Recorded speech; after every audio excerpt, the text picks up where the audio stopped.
Welcome back to my channel. तो आज हम देखते हैं कि एनएम सेकेंड ईयर का जो यूनिट है, यूनिट सेकंड, सामग्री का रखरखाव, मेंटेनेंस ऑफ स्टॉक।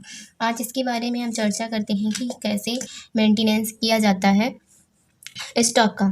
तो स्वास्थ्य कार्यकर्ता को अपने उपकेंद्र की सामग्री और उपकरणों का रखरखाव करना चाहिए और उन्हें अपनी संपूर्ण जितनी भी उनके पास सामग्री है उसकी जानकारी उन्हें होनी चाहिए। ठीक है। अगर हम दूसरे शब्दों में बात करें तो स्वास्थ्य केंद्र पर उपयोग में आने वाली वस्तुओं को आपूर्ति कहते हैं। आपूर्ति बोले तो सप्लाई। सप्लाई किसे कहते हैं? तो स्वास्थ्य केंद्रों पर उपयोग में आने वाली वस्तुओं को आपूर्ति कहते हैं। स्वास्थ्य केंद्रों की आपूर्तियों में औषधियाँ, ड्रेसिंग का सामान और एंटीसेप्टिक्स, खाद्य सामग्री, स्टेशनरी, कपड़ा, ये सारी चीज़ शामिल होते हैं उसमें। स्टॉक की बात करें कि स्टॉक किसे कहते हैं। ठीक है। तो स्टॉक आपूर्ति का वह भाग होता है जो स्वास्थ्य केंद्र पर वितरण के लिए उपलब्ध रहता है, स्टॉक कहलाता है। ठीक है। इसे जानने के लिए स्वास्थ्य केंद्रों पर स्टॉक रजिस्टर बनाया जाता है।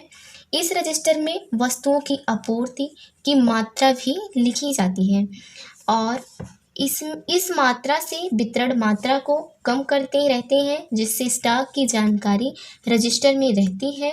यह कार्य किसका होता है? एनएम का होता है। अब हम देखते हैं कि इसके फर्नीचर वगैरह, ड्रग्स, क्या क्या चीज़ें इसमें शामिल की जाती हैं। तो ड्रग्स में देखते हैं आयरन और फॉलिक एसिड रहता है, एल्बेंडाजोल होता है। आयरन एवं फॉलिक एसिड जो होता है ये उनको दिया जाता है, जो प्रेग्नेंट वुमेन होती हैं उनको दिया जाता है। उनके अंदर आयरन की कमी वगैरह हो जाती है तो उनके लिए ये होता है। आँख के ऑइंटमेंट होते हैं, बेंटामैसिन इंजेक्शन होता है, एपिसिलिन कैप्सूल होता है और विटामिन की टैबलेट होती है, पैरासीटामॉल होती है। इसके अलावा एग्जामिनेशन, अगर टेबल वगैरह की बात करें, ये तो हो गई ड्रग्स की बात। ठीक है। और इसके अलावा भी बहुत चीज़ें रहती हैं जिनको भी मैं आपको आगे बताऊंगी। और जैसे कि उन सब की भी बात करें, अभी आगे मैं आप लोगों को बताती हूँ। ये देख लेती हूँ कि दवाइयों का, उपकरणों का रख रखाव कैसे किया जाता है। तो दवाइयों का प्रयोग सावधानी पूर्वक करना चाहिए और वैक्सीन को रेफ्रिजरेटर में रखना चाहिए। और इसके कुछ पॉइंट्स हैं जिनको मैं आपको ऐसे जनरली बताना चाहती हूँ। अगर दवा सूखी हो, साफ और कांच के दरवाजे वाली अलमारियों में सुरक्षित रखें। और क्या करना चाहिए? दवाइयों की जेनेरिक नाम, दवाई की क्रिया तथा उपयोग विधि इत्यादि के अनुसार एक स्थान पर दवाई का भंडारण कक्ष पर करना चाहिए। आसानी से पहचानने के लिए दवाओं का अल्फ़ाबेट के अनुसार रखना चाहिए, जिससे दवाएं आसानी से पहचान में आ जा सकें।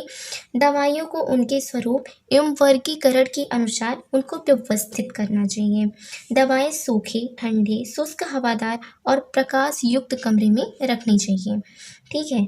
इससे जो होती हैं दवाइयाँ काफ़ी टाइम तक चलती हैं और दवाइयों को उनकी जो एक्सपायरी डेट होती हैं उनको भी लिख देना चाहिए दवाइयों पे, जिससे कि जैसे कि अगर हम यहाँ पे दवा रख रहे हैं तो इसकी आगे एक्सपायरी डेट उनकी लिख दें, जिससे कि पता चल सके हाँ ये दवाइयाँ कब एक्सपायर होने वाली हैं। वैक्सीन वाहक, वैक्सीन को लेकर जाने वाली जो होती हैं, तो कैरियर के चारों ओर 4 बर्फ़ पैक रखे होते हैं। गांव वगैरह में आप देखते होंगे कि जो एनएम लोग होती हैं जब आती हैं वैक्सीन लगवाने, वैक्सीनेशन करने के लिए जब आती हैं तो आप लोगों ने वो डब्बा देखा होगा, ऐसे ही होता है ना, ऐसे होता है, फिर ऊपर से ऐसे वो पट्टी लगी होती है, तो बस नीली कलर की होती है, तो बस वही है ये। वैक्सीन कैरियर पर अच्छे से ढक्कन लगाएं, कम ही दवा ले जाएं, जिससे कि जितनी नीड हो उतनी ही लेकर जाएं, नहीं वरना फालतू में दवाएं ख़राब हो जाती हैं। वैक्सीन को आसानी से हाथ में लटका कर लेकर जा सकते हैं। ब्लड प्रेशर अपैरेटस, उसमें क्या रखना चाहिए? क्योंकि वहाँ पे ब्लड प्रेशर जो अपार्टस होता है बोले तो स्फेगोमैनोमीटर, तो वो भी तो केंद्र पे सब सेंटर पे रहता है, तो उसकी बात करते हैं। स्फेगोमैनोमीटर को कभी गिराना नहीं चाहिए। उपयोग करने के बाद उपकरण को सही स्थान पे रखना चाहिए। ब्लड प्रेशर जो उपकरण है उसके कप बोर्ड में सुरक्षित रख देना चाहिए। वेटिंग स्केल जो होता है जिससे हम वजन करते हैं, उपकरण को खींचे जाने से बचाना चाहिए। नापते समय उसका संतुलन जो हो शून्य पर हो ये ध्यान रखना चाहिए, उसको भी गिराना नहीं चाहिए।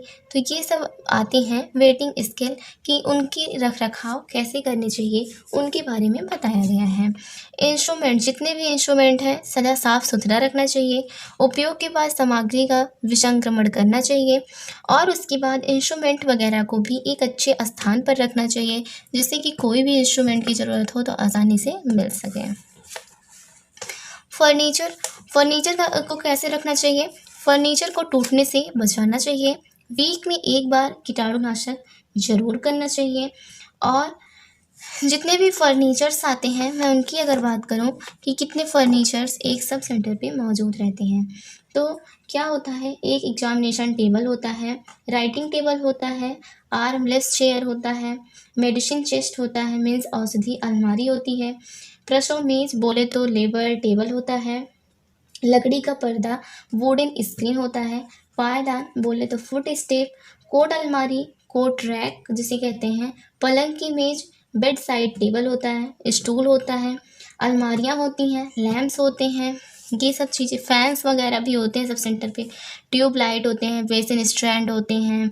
और अगर अन्य वस्तुओं की मैं बात करूँ तो बकेट बोले तो बल्टियाँ, मग्स, मिट्टी का तेल, स्टोव, अब खैर मिट्टी का तेल तो नहीं रहता है, पहले की बात करती हूँ, केरोसिन स्टोव ये सब रहता था, पहले मिट्टी के तेल भी होते थे। और जल के लिए पात्र होता है अभी भी, रबर प्लास्टिक की सीट होती है और जल संग्रह के लिए टोटी वगैरह भी मिलते हैं वहाँ पे। तो ये सब चीज़ें होती हैं एक सब सेंटर पे। आप अगर एग्ज़ाम में आए तो ये सब चीज़ें भी लिख देंगे तो आप अच्छे नंबर स्कोर कर सकते हैं। और उसके बाद फर्नीचर मांग पत्र के आवश्यकता के अनुसार बनानी चाहिए, जनसंख्या के अनुसार बनानी चाहिए, सूची के अनुसार बनाना चाहिए। ठीक है, तो ये सब इस तरीके से आपको मेंटेनेंस करना है। अगर मेंटेनेंस में और चीज़ों की मैं बात करूं कि आप और पॉइंट इसके अलावा भी और पॉइंट लिख सकते हैं एग्जामिनेशन में या फिर अपने नोट्स में, तो आप ऐसे सुनिएगा कि उपकरण जो होते हैं जैसे कि वैक्सीन कैरियर, ठीक है, वैक्सीन कैरियर तो इधर है, वैक्सीन कैरियर में और किस तरीके से आप लिख सकते हैं। वैक्सीन कैरियर बाहर निकालिए और देखिए कि उसमें कोई दरार तो नहीं है। वैक्सीन कैरियर को सुरक्षित अलमारी में रखें। इन्हें ऐसे स्थान पर रखें जहाँ से ये गिर ना पाएँ। इन्हें छाया और ठंडे स्थान पर रखना चाहिए, इसे रोजाना देखते रहना चाहिए। ब्लड प्रेशर अपैरेटस की बात करते हैं तो यंत्र के उपयोग के समय ध्यान पूर्वक करें, इसे जमीन पर ना गिरने दें। रक्तचाप मापी स्टेथोस्कोप को धूप और धूल से बचा कर रखना चाहिए।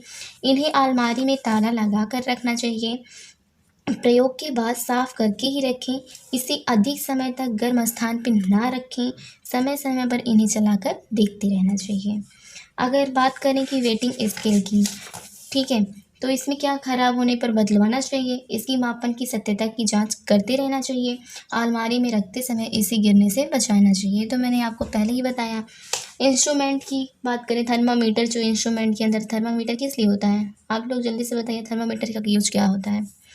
आई होप आप लोगों को पता ही होगा, अगर आप सेकेंड ईयर में हैं तो थर्मामीटर तो पता है, नॉर्मली बच्चों को मैं पूछ लो तो भी पता होता है, बट आपको कमेंट में बताना है थर्मामीटर का यूज किस लिए किया जाता है। इसे पूर्ण सावधानी से प्रयोग करें।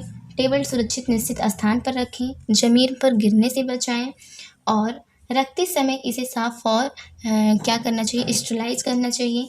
प्रयोग के बाद अलमारी में बंद करके रखना चाहिए। एंटीसेप्टिक द्रव और पानी की पर्याप्त मात्रा इसके प्रयोग रख रखाव के लिए आवश्यक होता है। ठीक है, आज के लिए इतना ही, और आगे देखेंगे कि रिकॉर्ड्स एंड रिपोर्ट्स क्या होता है। Thanks for watching the video.